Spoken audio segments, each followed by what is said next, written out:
আচলতে আজি ফূৰ্তিও লাগিছে আৰু দুখো লাগিছে। ফূৰ্তি এটা কাৰণতে লাগিছে যে আমিও খুব ছাকচেছফুলি গুণগুণ কথা মৰমৰ আজি শেষ কৰিলোঁ।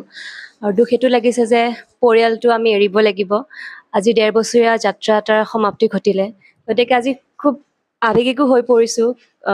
মানে এনেকুৱা লাগিছে যে খুব কম সময়ৰ ভিতৰত সকলোবোৰ শেষ হৈ গ'ল, আৰু লাগিছিলে আৰু কেইদিনমান। গতিকে সকলোকে বহুত বেছিয়ে মিছ কৰিম। লগতে গুণগুণ কথা মৰমে মোক এটা নতুন পৰিচয় দিছে। তাৰ বাবে প্ৰথমতে ৰাজেশ ভূঞা ছাৰ, মন্দিৰা বা, জিতু দা, পল্লৱ দাক সকলোকে আন্তৰিকভাৱে ধন্যবাদ জনাইছোঁ। কাৰণ ৰাইজে মোৰ চৰিত্ৰটিত বহুত বেছি মৰম দিছে, যিটো মই মানে এক্সপেক্ট কৰা নাছিলোঁ কেতিয়াও প্ৰথমৰ পৰা। গতিকে আশা কৰিছোঁ ৰাইজে এই আশীৰ্বাদখিনি আগলৈ দি যাওক। বাকী কি ক'ম, গুণগুণ কথা মৰম সদায় জীৱনত এক গুৰুত্বপূৰ্ণ অধ্যায় হিচাপে মোৰ থাকি যাব। চৰি, বেয়া লাগিছে।